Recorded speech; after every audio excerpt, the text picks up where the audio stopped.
I would hasten my escape from the windy storms and tempest. Destroy, O Lord, and divide their tongues. For I have seen violence and strife in the city. Day and night they go about it upon the walls thereof. Mischief also and sorrow are in the midst of it. Wickedness is in the midst thereof. Deceit and guile depart not from her streets. For it was not an enemy that reproached me, then I could have borne it. Neither was it he that hated me that did magnify himself against me. Then I would have hid myself from him. But it was thou, a man mine equal, my guide, mine acquaintance. We took sweet counsel together, and walked unto the house of God in company. Let death seize upon them, and let them go down quick into hell, for wickedness is their dwelling, and among them. As for me, I will call upon God, and the Lord shall save me. Evening and morning and at noon I will pray and cry aloud, and he shall hear my voice. He hath delivered my soul in peace from the battle that was against me, for there were many with me. God shall hear and afflict them, even he that abideth of old, because they have no changes. Therefore they fear not God. He has put forth his hand against such as be at peace with him. He has broken his covenant. The word of his mouth were smoother than butter, but war was in his heart. His words were sulfur than oil, yet were they drawn swords. Cast thy burden upon the Lord, and he shall sustain thee. He shall never suffer the righteous to be moved, but thou, O God, shalt bring them down into the pit of destruction.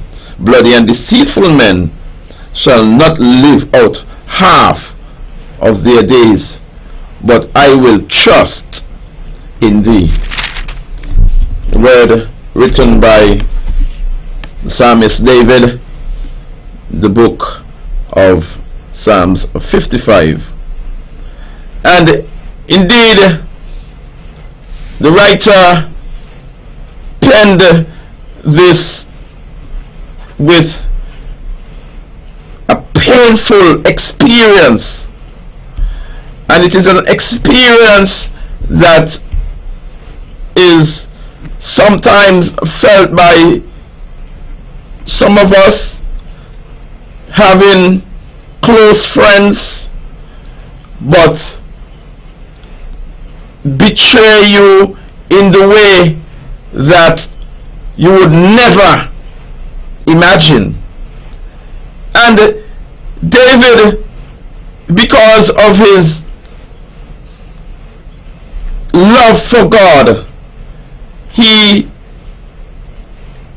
didn't forget that he could reach out to God and call on him in his time of trouble, because too often in our time of calamity, in our time of distrust and anguish, we forget that we can call on our God.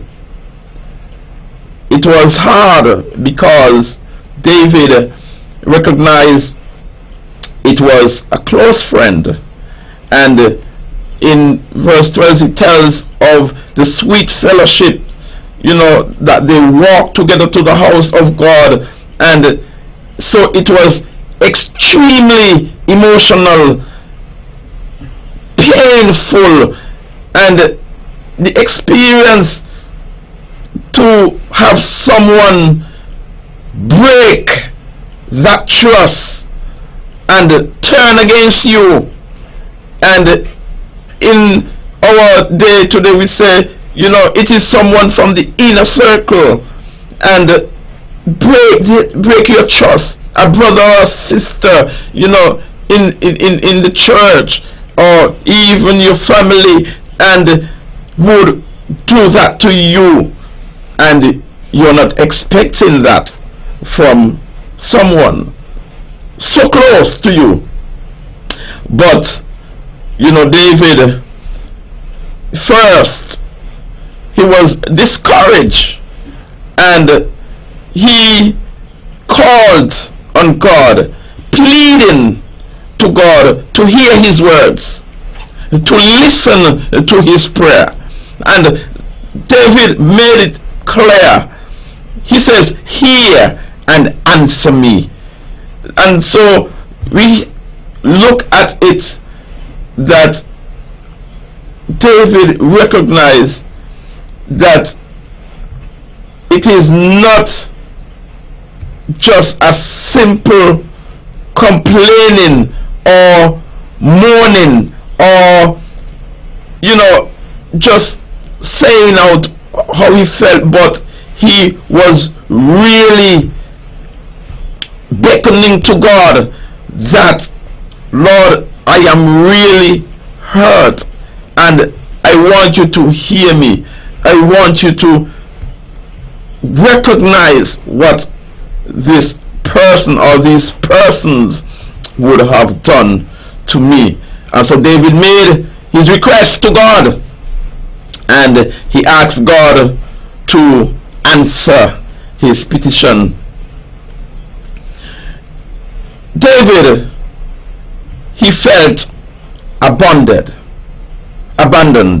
by God, and in these words, you could hear the difference, because there are times when we too feel like we are abandoned by our friend, and even so we may ask, but where is God in our time of trouble, in our time of tragedy, in our time of painful situations?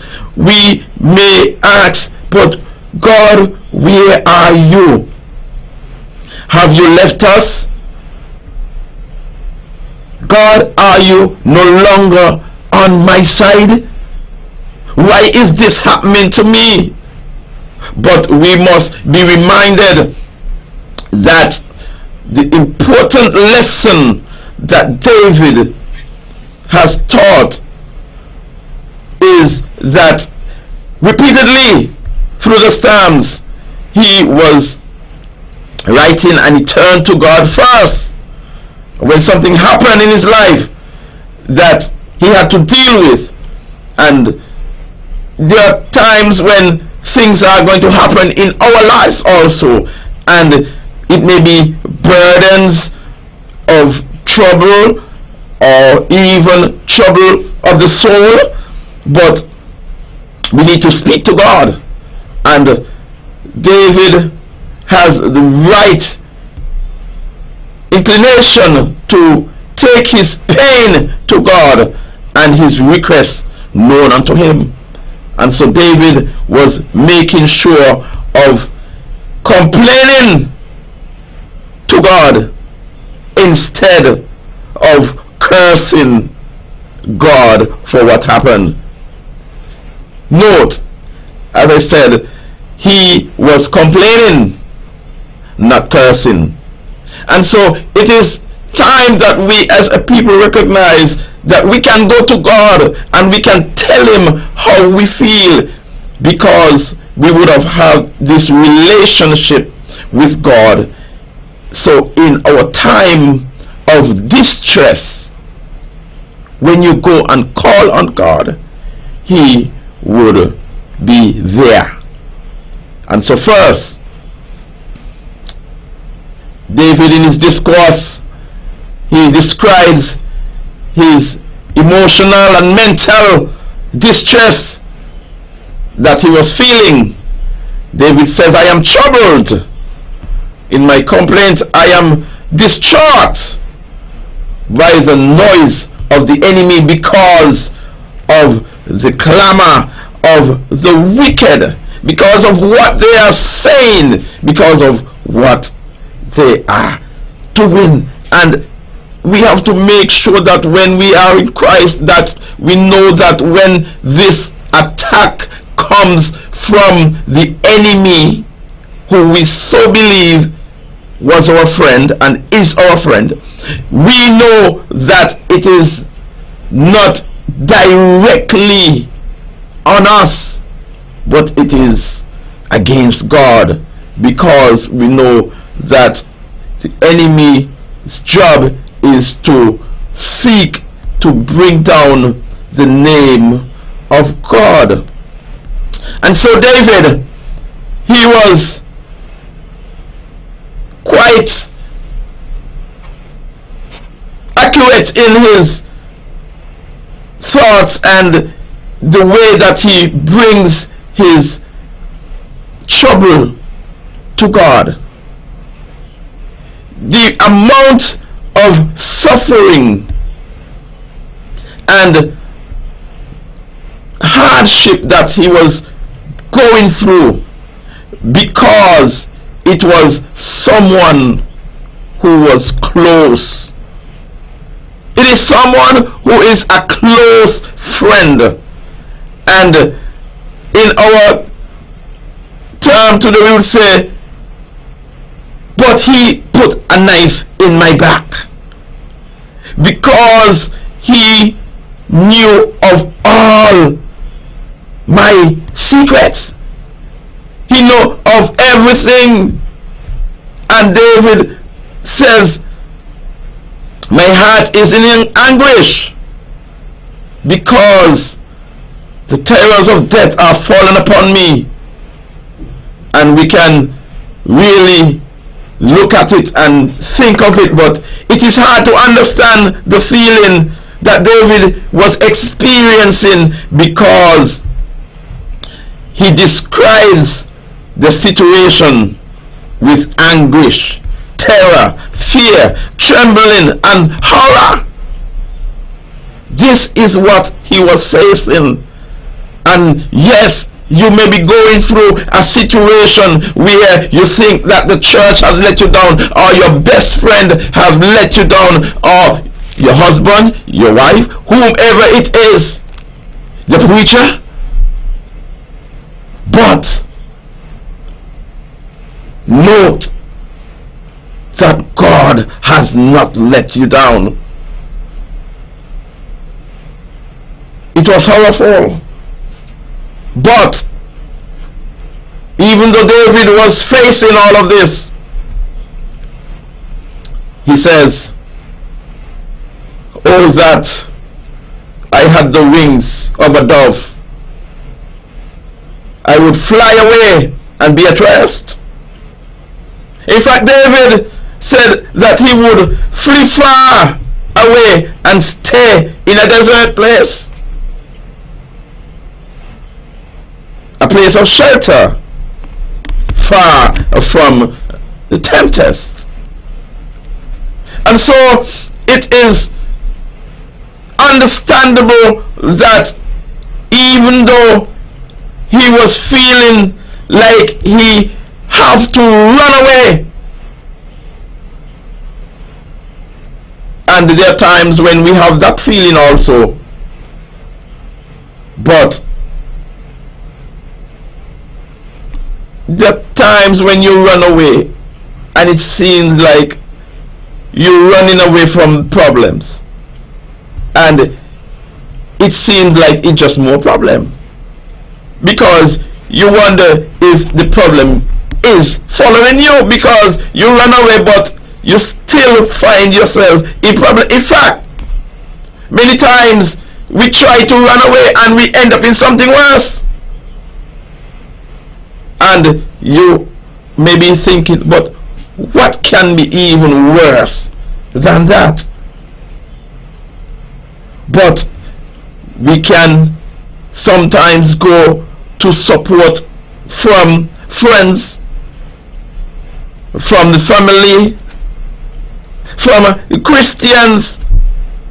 But here David was saying that, Lord,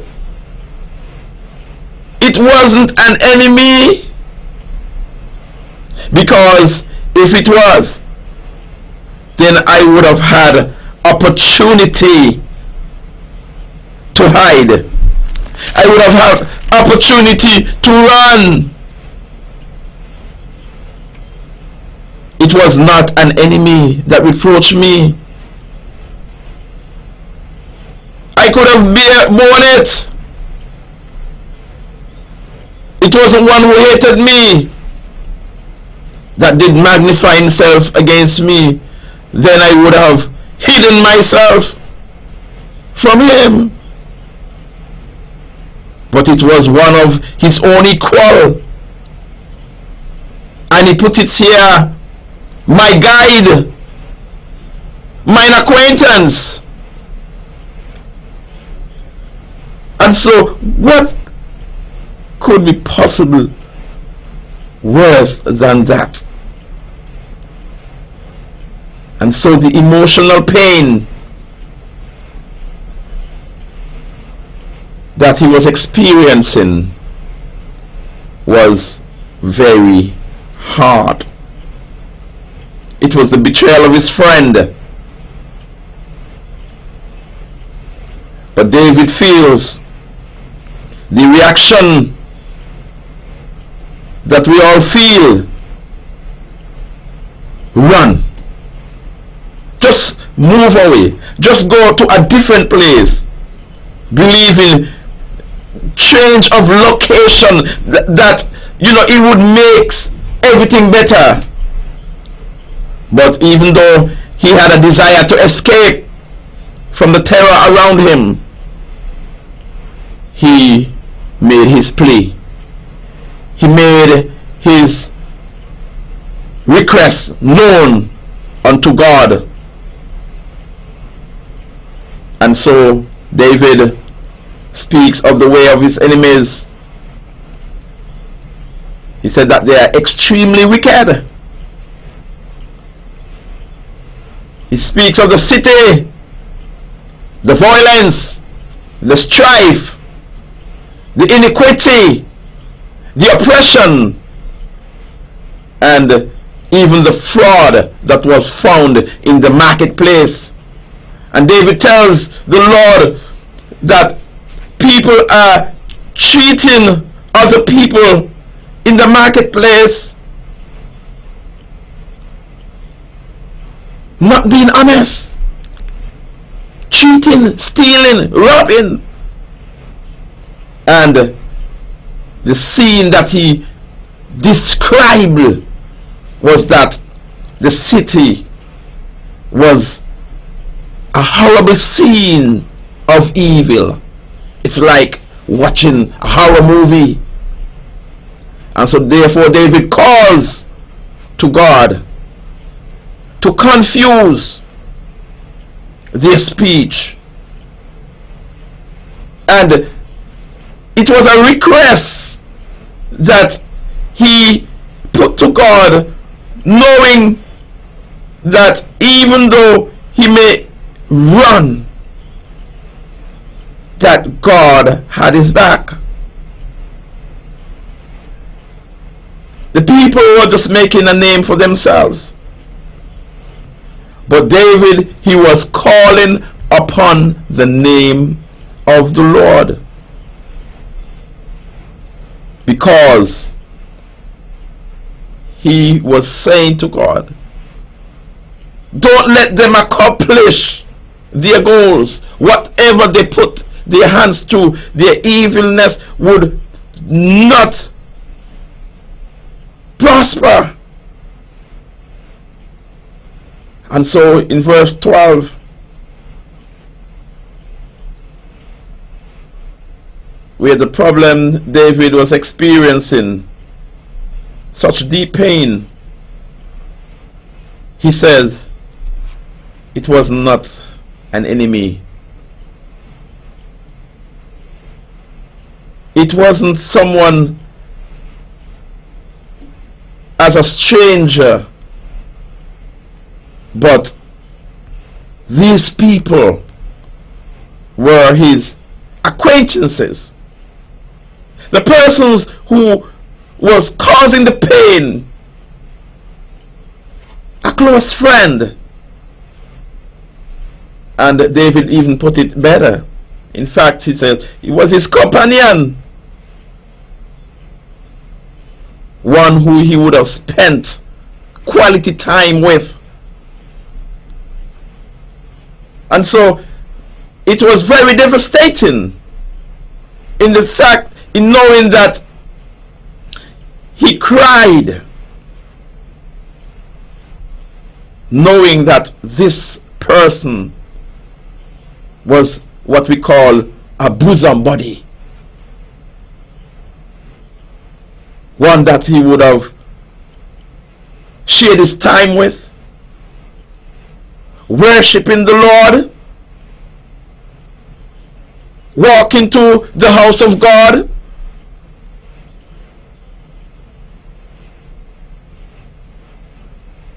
And it is hard when you find someone who is a disciple of God